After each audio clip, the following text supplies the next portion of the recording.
একটি জঙ্গলে একটা বানর ছিল যার ঘুরতে যাওয়ার ভীষণ শখ ছিল।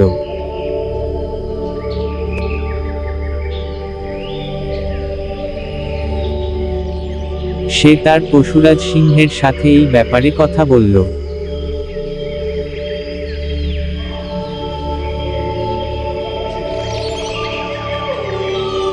তারা সবাই দল বেঁধে এই বিষয়ে আলোচনা করল।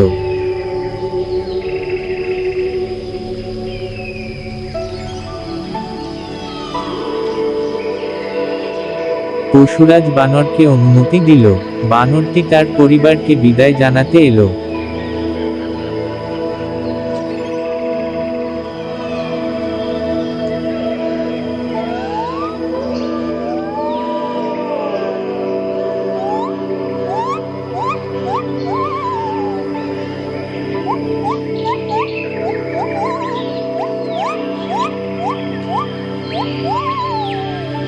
তারপর সে ঘুরতে যাওয়ার জন্য রওনা হলো।